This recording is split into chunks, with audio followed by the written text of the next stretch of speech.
at initiatives that were implemented by Congress, by the executive branch, and by presidential executive order.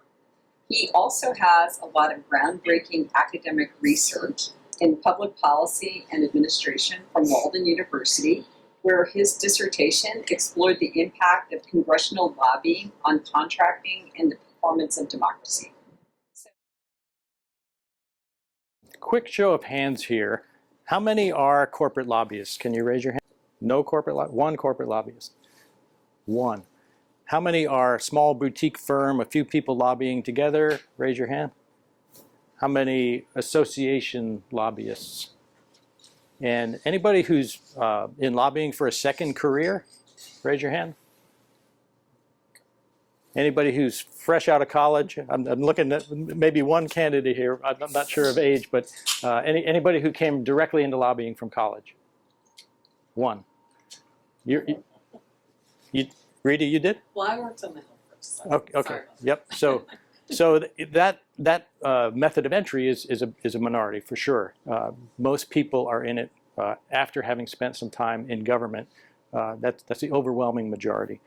When I go around the country and speak, this year I'm doing about 10 speaking events among defense audiences in Honolulu, San Diego, Miami, Orlando, Destin, Florida, Norfolk, Virginia, Tucson, Arizona. I talk about what this Washington environment is like for those who are outside the Beltway, and many have a fairly limited understanding of it. And I like to ask, how many federal lobbyists do they think that there are in the country? And I'll get answers that are all over the map. Hundreds of thousands, or people say hundreds of thousands. I'll ask this audience, how many lobbyists are at the federal level? Guesses? 15,000. 15,000. 15,000. Just under 14. Okay. 25? We're pretty close. So this is a picture of me at the annual lobbying convention. Were any of you there? Nope, nobody? Some puzzled faces. Of course, there is no lobbying convention, right? This is me at the Consumer Electronics Show in Las Vegas. But people out and about believe that there are that many lobbyists. In fact, right now there are about 12,000 federal lobbyists across all industries. So insurance, healthcare, Chamber of Commerce, AARP, any card holders in the room? There's some underreporting going on here, I think. Defense, across all of those industries, every aspect of our life, there are about 12,000. In defense, you would think that there are thousands, it being the largest part of the defense or the federal budget, about $850 billion. But the numbers are actually in the hundreds that are representing defense. So why am I here? I have documented a condition that many in the room will recognize and think, yeah, I kind of knew that. But what I'll talk about will put some numbers to the reality of the condition, and it might help you in some of your conversations with your clients, with your prospects, with your corporate constituents, for those that are corporate lobbyists, because a lot of people don't understand what it is that you can do and what it is that you might do. This is a familiar picture for us. For over 2 years, Congress's doors were not just closed, but we were locked out. And the pandemic did this for sure. And at one point, there was a pretty good reason for it. But that reason began to fade away, and the doors remained locked for some time. These locks have been removed, but the locks remain as a metaphor for how executives perceive access to Congress. Most don't understand how to access Congress. They don't recognize what could be gained from access to Congress, and so there may as well be locks on it because they lack information. I'm going to talk about how it is that I know that. I believe businesses are underperforming on the federal playing field. There is plenty of academic research that confirms that companies who lobby do better when things go over to the executive branch in the acquisition and contracting phase. That's documented fact. Companies who lobby perform better. But what's happening is we have an uneven playing field because we have a lot of people not participating. I believe that there's an underperformance of democracy as a result, in that we want to think that there is fair competition, but in fact there is not. How many saw Senator Warren's recent report released in April? Raise your hand if you saw this report. If you have not seen this, you want to go look it up. Pentagon Alchemy. It's not really a report, although it's described as a commissioned report, suggesting that maybe somebody paid for it. But it's actually very shoddy staff work. It reflects an element of a condition that exists and paints entire industries not with a broad brush, but with a paint roller. So she's railing against the revolving door, specifically about senior defense executives, military members, and senior officials rotating out of the Pentagon and into the large defense primes. Now, some of that does exist, but her report doesn't say anything about members of Congress or congressional staff or people in agencies across government who also rotate in and out of these positions, often for very legitimate reasons of their own professional and career development, their own personal goals, but there's no mention of that. This report was written with a predetermined outcome, and it was used and timed to be released immediately before a subcommittee hearing that Senator Warren oversaw. So I don't think it's worth the paper it's printed on. I think we could be coming forward and saying that more clearly, that this is not worth the paper it's printed on. I say we, lobbyists, NILE. I've been around lobbying for about 20 years now. I was first a fellow in Senator Cochran's office while I was a senior military officer. At the time, Senator Cochran was a senior appropriator. He was the chairman of the Full Appropriations Committee and the Defense Subcommittee. And I was a Navy captain, so I had nearly 20 years of service at that time. And it was my first exposure directly to this industry and congressional mechanism. And I saw a lot of people roll through who had no idea what they were asking for. They would come into the office and lay a problem on the table. It was not framed in any real way such that an office could do anything about it, but it was sort of a first exposure for me. I went on to 2 other Navy jobs where I represented the Navy to Congress, both on the authorizations and appropriations side. That's a little bit unusual, but it happened in my career. My last job in the Navy was to run the Navy Senate office for 3 years. And part of that role is to travel with members of the Senate and the House around the country. And I got to see and learn a lot of things. I transitioned into corporate lobbying for about 5 years. I was a corporate lobbyist at a major defense company in town. I was seen as highly valuable for those relationships and understanding that I had coming from this world of congressional liaison. For the last 10 years, I've been an independent lobbyist. So I refer to myself as a corporate refugee, having escaped the corporate world. I was not thrilled with the work. I didn't find it particularly fulfilling, but I'll talk about how I saw opportunities to help other companies. And so for the last 10 years, I've been helping small, medium, and large defense companies navigate this process. And I like to say that I help companies move through the process 12 to 18 months faster than they otherwise might, because I've had exposure on both sides of the river, so to speak. The Pentagon, the acquisition world, and then in Congress and in industry as well. In my 10 years, my clients have collectively seen upside sales in excess of $5 billion. That's a pretty big claim, but as we know in defense, the numbers are big, and it's possible. I'm proud to say that I've been working independently as a solo. I don't have any staff. I work from Florida. I work remotely. It's a fantastic lifestyle business.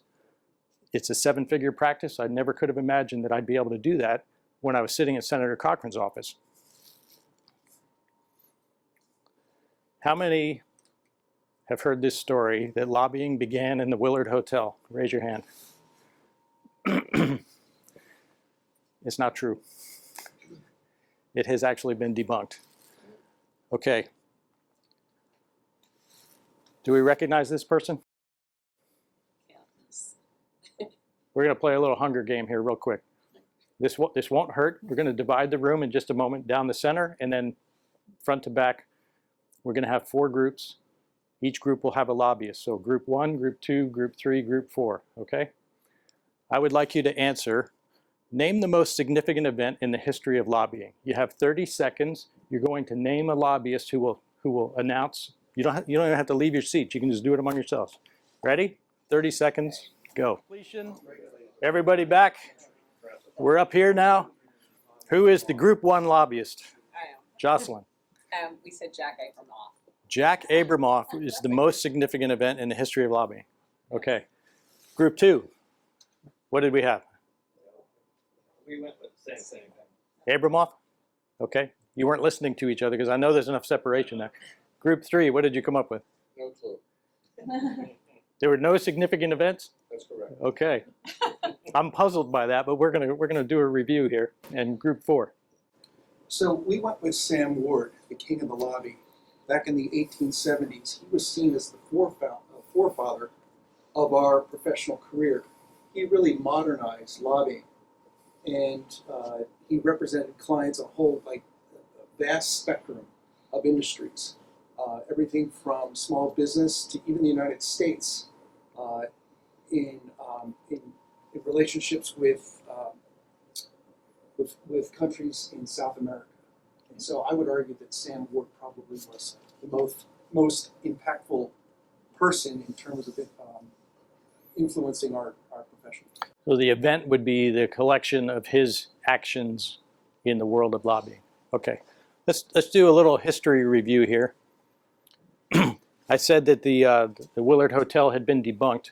Lobbying actually dates back into English times, before we were even a country. In the 1920s, we started to see real change in business in America. And President Coolidge said the business of America is business. It was just after World War II, companies recognized that, wow, those companies that helped the government during World War II, they did really well. And maybe I want a piece of that.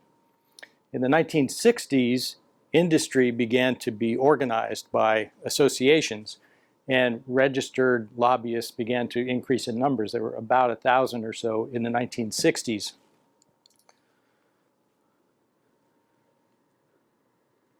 In the 1970s, we saw the Federal Register, where policies were announced and publicized. It quadrupled in size during the 1970s, and industry was now starting to feel the pain of what government was doing. And so they recognized, wow, we need somebody on scene to represent us. So satellite offices would pop up. There would be a Washington person or a Washington team for some of the larger companies who were not from within the Beltway. 1986 tax reform was a watershed event in lobbying. It's well documented in a book called The Showdown at Gucci Gulch. I'd recommend that book to anybody in lobbying. The lessons from that book are still relevant today, but it highlighted very specifically how lobbying influenced policy outcomes that favored some over others. In 1994, we saw that there were over 14,000 registered lobbyists at the federal level. And of course, when that many people are swimming in the pool, things start to happen, and suddenly we needed the Lobbying Disclosure Act to try to get our arms around it. So what else was happening in the 90s? We had Tom DeLay, Newt Gingrich, K Street Project. There's some other things in there, such that the LDA was required. Then we had the Honest Leadership and Open Government Act, HLOGA, 2007. Earmark moratorium in 2011, where we said, hey, we're spending way too much money on earmarks, even though it was a tiny fraction of the overall percent. Abramoff, we mentioned the JACK Act here. How many have read the JACK Act? Raise your hand. JACK Act is about a page and a half. There's probably 2 or 3 sentences of actual legislation in there. We wrote this legislation specifically for the bad acts of one person who didn't get the message when he went to jail the first time. He went to jail a second time, and now this affects all of our LDA reporting. 2021, community project funding. We're starting to hear discussion of the return of earmarks. The Paycheck Protection Program came about. Did anybody get PPP funding? Why do we think that is? Because in lobbying, if more than 50% of your revenue came from lobbying, you were specifically written out of that law. So, Wait, and talk about who else? Adult entertainment and gambling. We were very upset about that. so my focus is on lobbying. I represent defense companies, but I think it suggests that there will be future initiatives that are legislating the activities of lobbying going forward. And so there's a need for a group like NILE. There's no doubt in my mind.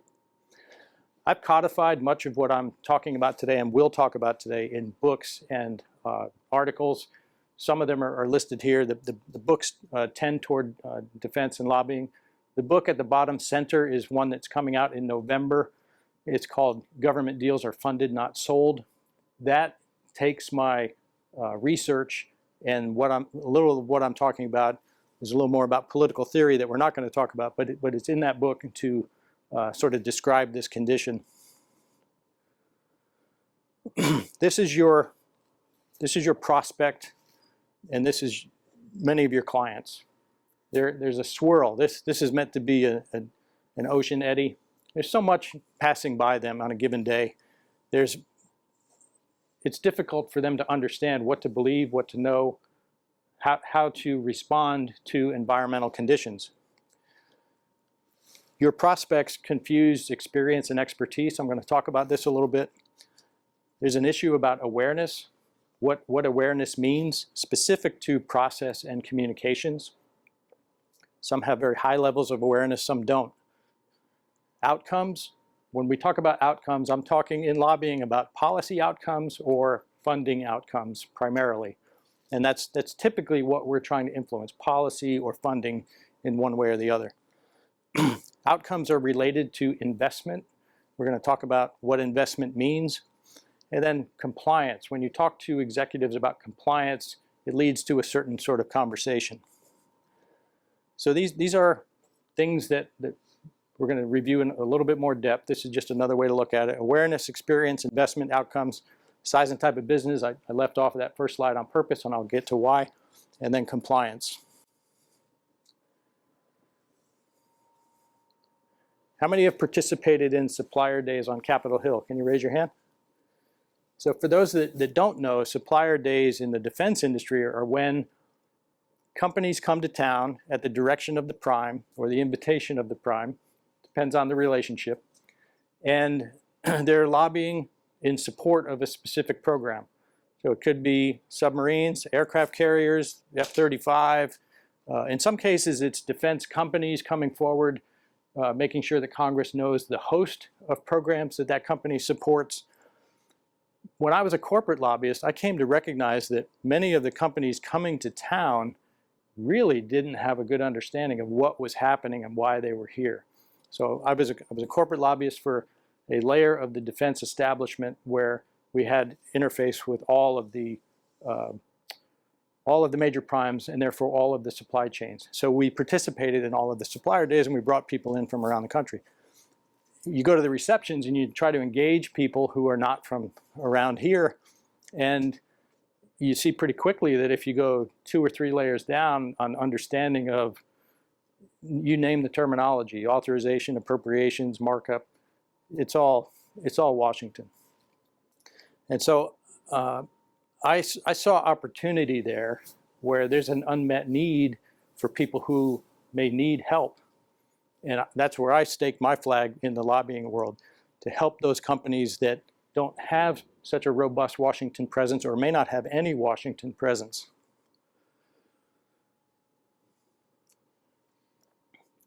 Let's talk about what that industrial base looks like. I'm going to build this pyramid from the bottom up.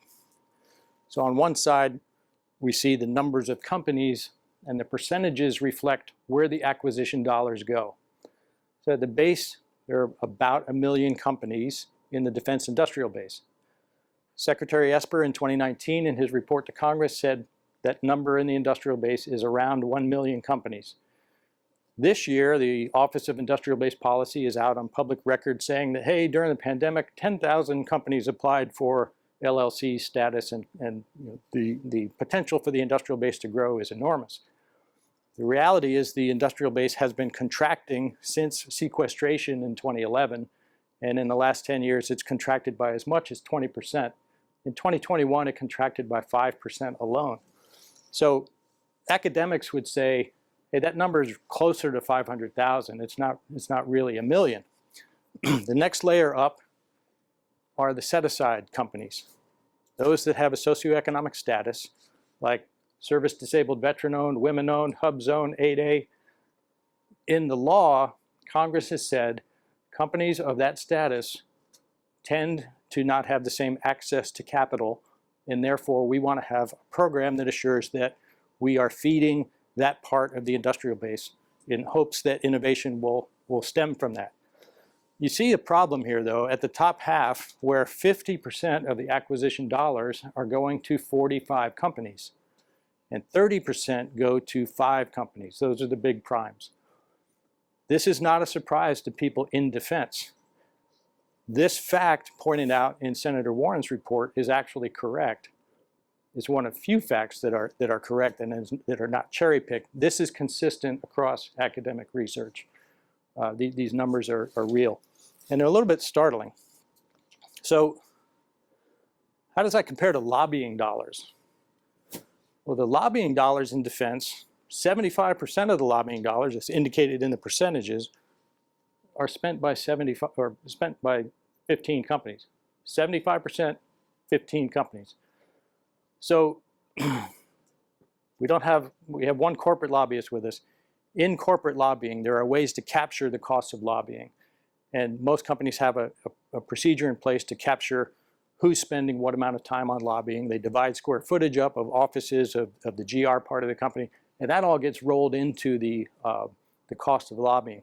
For those that are independent lobbyists or boutique lobbyists, where you have a client reporting their unallowable cost of your expense, so say you have a retainer and they're reporting that, they're not capturing all your square footage and all that sort of time and everything. They're capturing one figure. So there is a difference here. Is there a question? Yeah, just clarification on the lobbying dollars. Is the 75% on direct lobbying, or does that also include PAC money? This is not PAC money. This is direct lobbying reported by those companies and LDAs. Yes.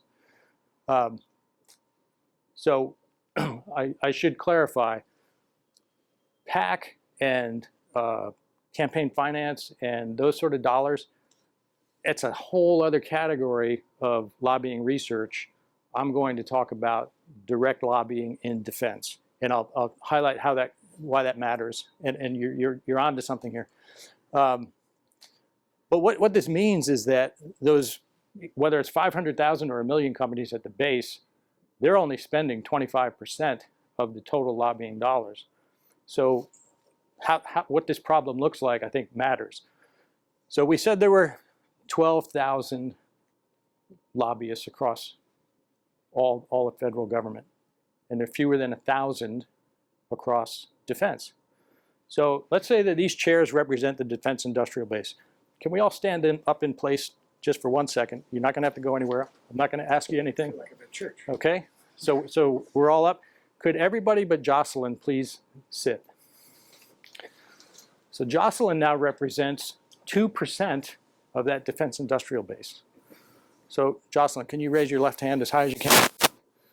It's one of 4 limbs. That is 1/2 of 1%. 1/2 of 1% is the part of the industrial base. You can sit down now. That's the part of the industrial base that's participating in defense lobbying. Anybody surprised by that? Can I ask a question about that? Yeah. I mean, the numbers of how many there are registered has gone down significantly. There used to be, the number was about 15,000, but it continues to go down.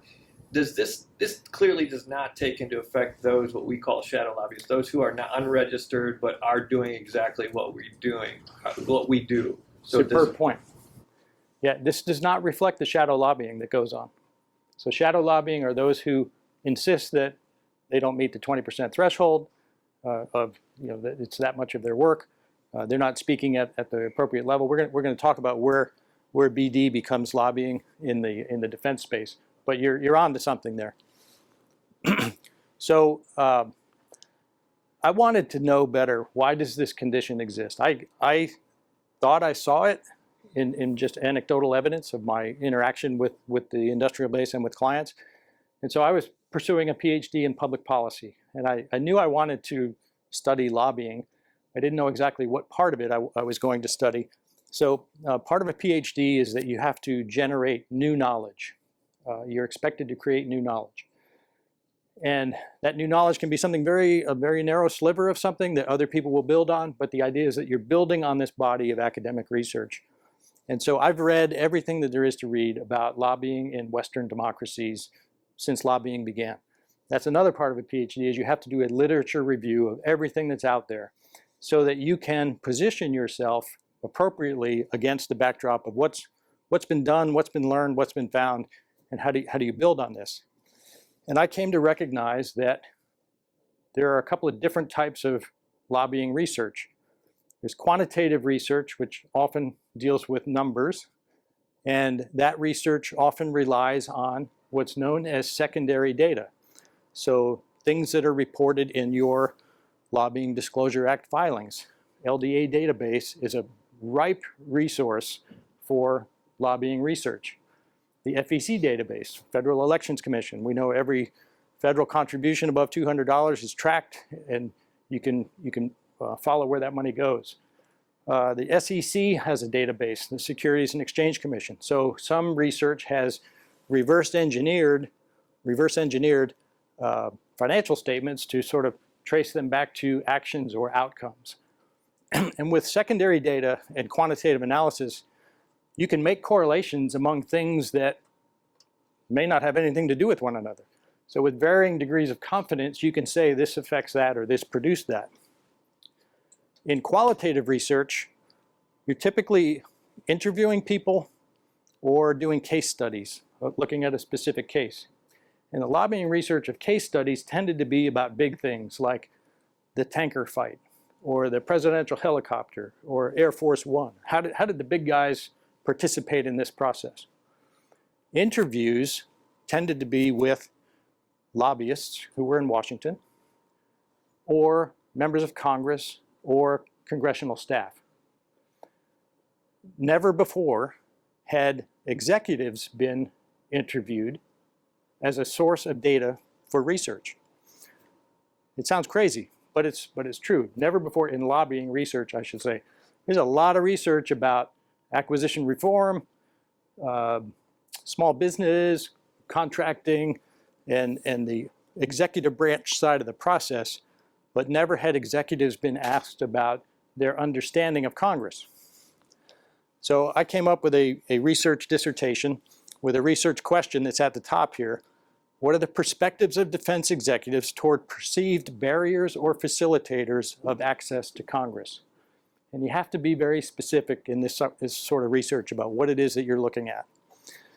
So there could be all sorts of whatabouts here, but part of a research effort is it has to be very clearly defined. So I limited it to companies with revenues between 5 million and 1 billion.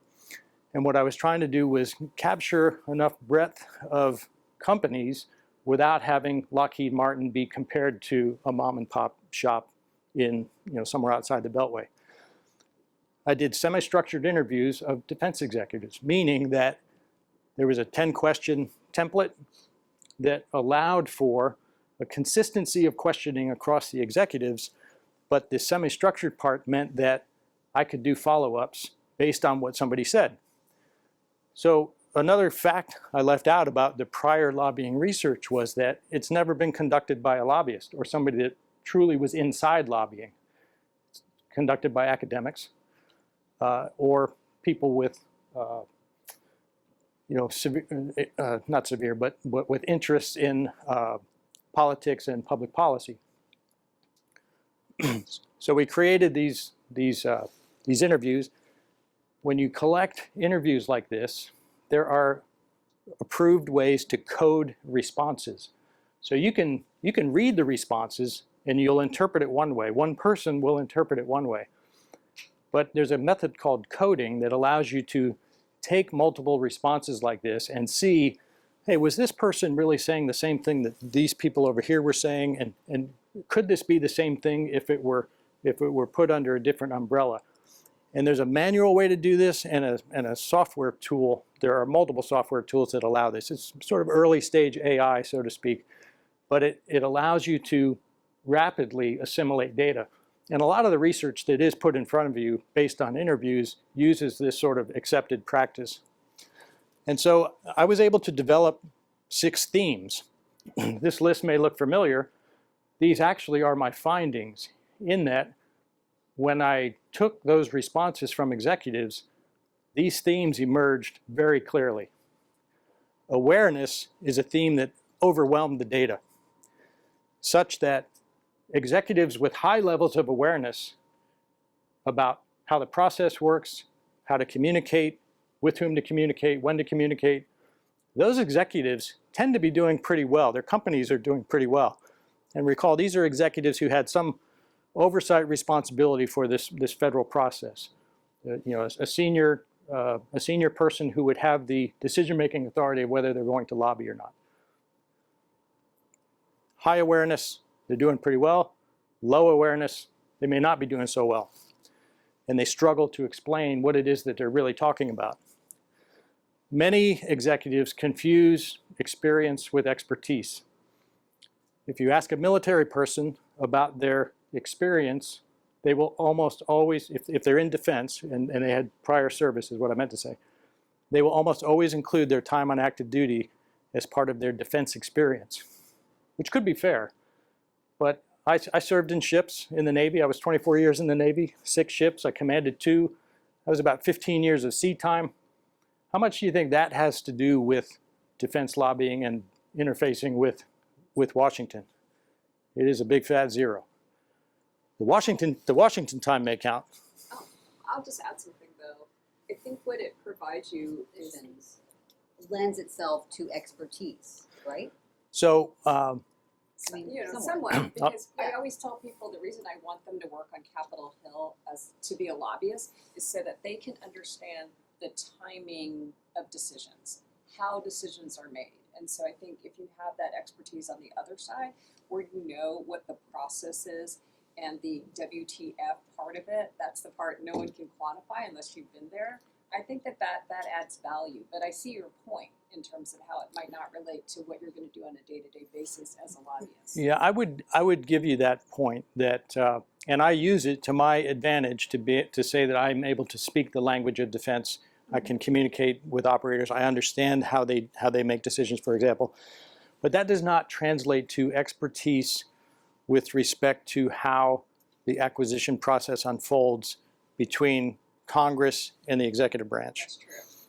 And so there's a distinction there in that this sort of work requires some ability to straddle those branches of government, Congress and the executive. So they understand the executive side, but if you get into the, as I mentioned, authorizations, appropriations, markup, what's happening, what that congressional timing looks like, you don't have to drill very far to realize that there's a little bit of puffery going on in that there are people in senior positions who are being credited with knowing a lot, and they might not know a lot. So I use this term, there are a lot of empty suits in this town. Have we ever heard that term, empty suit? Look around, do we see any empty suits in this room? We're a little afraid to ask or to answer that. You can look straight ahead and just blink twice at me if you think there's an empty suit next to you. And if somebody's looking straight ahead and blinking, you can just touch your left ear and I'll know the difference here. No, of course, this is the group of experts, right? So you understand exactly what I'm talking about, but it's a problem, and we're going to talk about why it's a problem. Investment versus expense. Your prospects, your clients, and your corporate constituent members who pay your overhead see you as an expense that they have to be able to rationalize. And if you have not had direct association with a profit and loss sort of responsibility, the weight of hitting a number is very real. And people with P&L responsibility recognize that expenses have to be accounted for, whether it's allowable or not. It's coming against my profitability, and it matters. So being able to distinguish how you speak of investment versus the expense of a retainer matters. Outcomes. If you have high levels of awareness, you might be able to imagine different outcomes in policy or funding that are possible. If you have low levels of awareness, you can't necessarily imagine that a better outcome might be attained. And so that investment looks fairly dubious. You're looking for that person is looking for something concrete. And you can't give them that concrete ROI because that would be unethical. But over time, you might be able to demonstrate some level of activity that's producing results. Companies that are running manufacturing firms, where they're making a part or building a system or a large product, they tend to work on a longer time horizon. And that makes sense. So in defense, shipbuilding dollars, for example, last for 5 to 7 years. Procurement and R&D funding may be 2 to 3 years. But operations and maintenance or operations and sustainment funds, those are 1-year funds. We all know this, but the people who are service providers, they recognize that they don't have 3 years to work with. They've got to make something happen this year. And so they're reacting to the procurement process. They're reacting to RFPs. They're not thinking about positioning for funding the way a manufacturer might think about positioning for funding. If you talk to defense executives about issues of compliance, you will almost always drift into a conversation about ethics. And there will be some reference to ethics training that they undertook within the past 12 months. We would all probably think that's a good thing. But if you start asking questions about business development communications versus lobbying communications, then it gets pretty squishy. They don't really understand where that line of demarcation is. This is where shadow lobbying can really be problematic, in that we know those lines have to deal with how senior the person is in the executive branch with whom you're speaking, or in Congress, how many times you speak to them, and how much time you spend on this. Some executives can fumble about the 20% rule of how much of their time is calculated, and some can even talk about how their company has a method to capture that. What is that percentage? Some companies don't know that there's a requirement to be tracking that. The law doesn't say how to do it. It just says that you need to have a procedure in place. But compliance tends to drift toward a conversation about ethics. For those that are under 40 years old, I apologize, but this is from Schoolhouse Rock. This is a guy named Bill. This is the I'm Just a Bill. Remember, he had a difficult time working his way through Congress. It was bruising to the point where he's injured there. And you're on the floor, you're in the subcommittee, you're in the committee, you get conferenced around. Most executives can convey this sort of level of understanding about the process. But again, if you go much past this, you'll lose them quickly. 100% of the executives I interviewed acknowledged that on-the-job training was a key part of their understanding of how this process works, how the federal process works across the river. You may say, well, that's not such a surprise. That's the same thing in every industry. If you're in finance or healthcare, there's a certain amount of learning that has to take place. Well, a lot of people in the defense industry come from the military. And so that means that somebody is paying tuition at the School of Hard Knocks for that OJT to take place. So a typical executive will move a couple of times within their first 5 years out of active duty. It's not typical to stay put for very long. And so that first company is paying very high tuition that's going to benefit somebody else. And the next company that they go to work for will be the beneficiary of that tuition that was paid. I try to simplify how I talk about success in federal sales. Some of you may have seen this sort of concept before. You may use it yourself. But I think, in a nutshell, government relations, the connection of lobbying and business development, is about connecting people to the right people, connecting your client to the right people at the right place and time with the right message. I have never had a prospect come to me where one of these 4 things was not in need of some work. often they're approaching, flashback to my days in Senator Cochran's office, approaching Congress in a way that will never produce anything because they don't understand what they missed, they don't understand the process, and their message is, if not incoherent, it's at the wrong place and time, asking for something that's not possible in the fiscal year that we're in. Remember, in defense, there's 3 fiscal years in motion at any one time, at least. We're going to break it up here for just a second. If you could pull out your phone and scan this code, I'm going to switch to something called Mentimeter. This is going to take you to menti.com. We're going to type in 888-9-4617.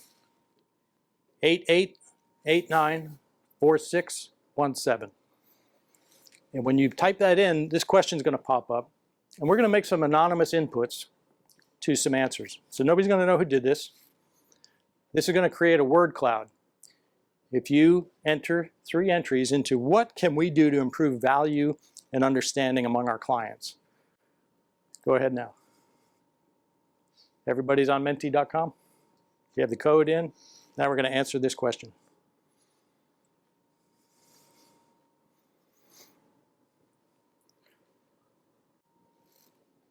So do we want to snap a picture of that for our own use? This might be helpful going down the road. This is what the experts say about how to improve your understanding among clients. 29 answers. What did we have? How many people do we have? Paul, we said 30? Okay. We think we're done with that one? Everybody got it? We're going to move to the next question. The next question is a bar chart. And this is, how frequently do you teach your clients or corporate constituents? How frequently do you teach your corporate clients? When I was a corporate lobbyist, we would do at least an annual visit to every facility, but that was primarily about drumming up PAC dollars and talking about the value of the PAC. There might be a leadership meeting in Palm Beach or Arizona a couple of times a year where we might talk about the Washington update. As an independent lobbyist and consultant, I speak fairly regularly to clients. I would say I teach probably about monthly. I'm putting something out there in a way that I feel like I'm teaching. Moving on. This question's a little tougher. How do you test for levels of comprehension in the teaching that you do? So this will pop up as a word cloud. So I'm interested to hear what you have to say.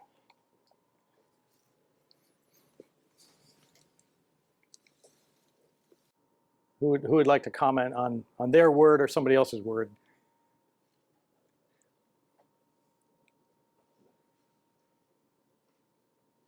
Where'd the energy level go? This is easy. So what can happen is that sometimes you're talking past that person on the receiving end. And again, that may seem obvious, but I think the fact that this is a challenging question to answer, sort of quickly, means it may not be part of your repertoire. The one word that I didn't see come up was internal politics, whether you work for somebody as a contract lobbyist or internally. I mean, I represent several counties and organizations, and there's always politics in everything. Yeah. I would say that as an industry, we are sometimes a bit deferential in front of others, and we don't take declarative positions.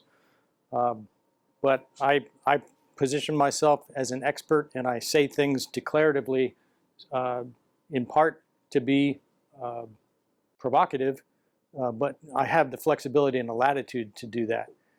Many in corporate situations or association situations, or if you're in a client engagement, you may not feel that sort of latitude to say that or to be so declarative.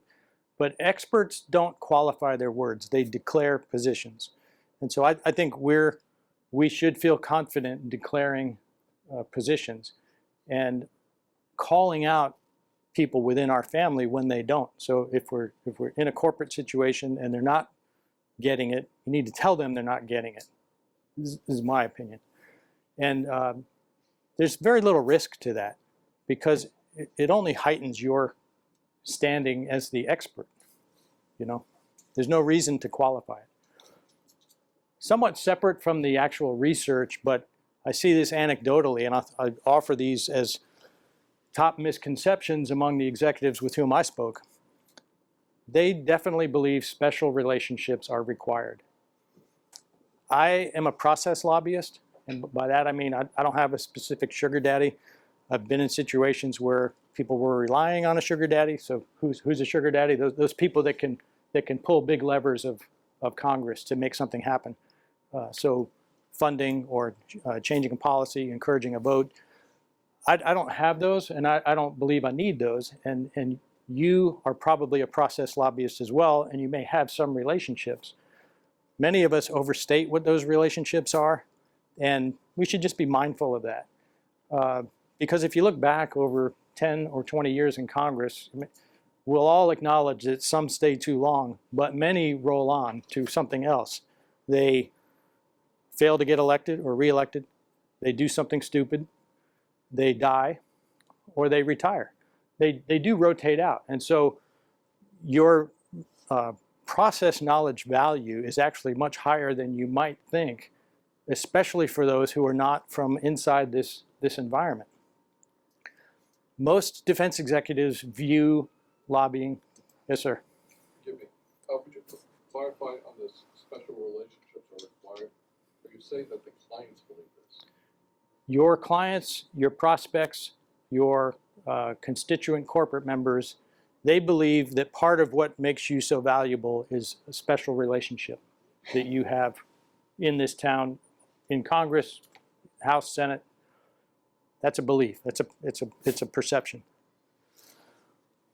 Most believe that you are an expense, and because we are ethically bound not to state that we can confirm something will absolutely happen, they're looking for that firm ROI that doesn't exist. We can't ethically deliver, I will produce this ROI. You can have objectives, and you can have a track record of performance.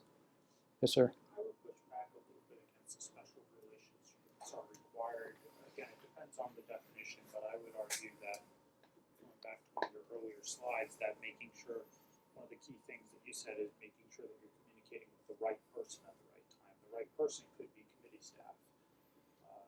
And so from a relationship standpoint, I would argue that knowing who to talk to is a special relationship because you've identified who the staffer is, who the committee member is. Yeah. And that's more, that is process, but it's also, if you don't know who you're actually supposed to talk to, then it doesn't matter. Yeah, we're in agreement. We're in agreement. I'm highlighting the concept of a sugar daddy. Many believe that there's some back room, there's something external to the process that's going to make something happen. That's a misconception that's fueled by a lot of places, the media, Senator Warren. It's everywhere. Many believe that there is risk, both reputational risk and risk by being exposed in the media for using lobbyists to lobby for a specific position. Although we know it's a First Amendment right that's been confirmed by the Supreme Court as one that's eligible to anyone, that right of redress of government is a fairly vague definition, but it's been interpreted to include lobbying. But those that don't know, and so they see some reputational risk. I'm going to lay out just 4 suggestions here. These are not the answers. They're not the final answer, but I think they're the start of a conversation, which is all I hope to do here with what does this research potentially produce. As stated at the beginning, I think it documents a condition. It documents a condition that far too few companies are participating in a process that's readily available to them, and it affects their competitiveness by not participating, as evidenced by outcomes in the acquisition and contracting world. I believe that it requires a degree of insider information to be able to even have the conversations with executives and with members of Congress about what it is that needs improvement. How do we help fix this? So if you look at the Small Business Administration and the executive branch small business apparatus, across the entire executive branch, there are portals of entry for small businesses. And those are meant to help us hit these targets of 23% for the socioeconomic categories described earlier. But there's no corollary to that in Congress. There's no manifestation of portals of entry that are easily understood by others. Nearly every one of us said that we came from within the system. And so how would executives know about this? I think Congress could be promoting and endorsing and even funding some sort of training for executives about how they can better approach Congress. Lobbyists understand it because they came from within it. Most defense executives don't understand it, and I've documented that. What are we afraid of to open the doors and say, here's how to do it? And it goes beyond, here's the directory of your constituent office to call. We all know that. There's a sequencing, there's a messaging, there's a packaging, there's timing. There's nothing that's available to really show how to do this. Access points is what this is about, trying to develop more access points to Congress. Now, Congress may say, hey, anybody can come in at any time, our doors are open. But again, we all know that those open doors sometimes have a metaphorical lock on them, and the open door without understanding how the process works is not particularly helpful. So we are familiar with the concept of member days. Raise your hand if you've heard of member days. So for those that don't work in the appropriations world, if you're not a member of the Appropriations Committee, there's a day in which you can come forward to the committee or subcommittee and highlight a particular issue or case study or something that you're concerned about that you would like to see funding for. And it's a point of access available to members. There's no corollary like that for industry who are just trying to come forward and highlight an issue other than the orchestrated supplier days that we highlighted. I've documented that business executives don't know what they don't know about this world. You understand this. You now have documentation to show that, hey, this is a real problem. This is a legitimate issue. What Senator Warren is describing is another level of outcome that is highly complex. I'm talking about the very fundamentals of how to communicate with Congress. I think groups like NILE are perhaps the only sort of groups who can communicate this both to Congress and to industry and to bridge that gap. I appreciate that NILE had me to come talk about this. I'm passionate about the concept. I've spent a lot of time on this. I've learned a lot along the way, and I've confirmed a lot that I thought was happening within the industry. I'm happy to help anybody here who's interested in enhancing their communications with prospects or with clients. I'm not looking to take your clients, but I, as a consultant, I benefit from coaching and working with other consultants across the globe to help improve myself as a consultant, which is a key part of lobbying. So I do more than lobbying. I do strategy work. I do senior advisory work in corporations that has nothing to do with lobbying. I mentioned I have a book coming out in November. This book is called Government Deals Are Funded, Not Sold. It will release from Taylor and Francis in November. If anybody would like a free signed copy from me, I would make that available to you. If you just want to send me an email or connect with me on LinkedIn, give me your address. When the book is published, you will get a free copy. There's no remuneration here. I'm not looking for anything from you. I'm starting to have the conversation and let's talk about this. And I thank you very much.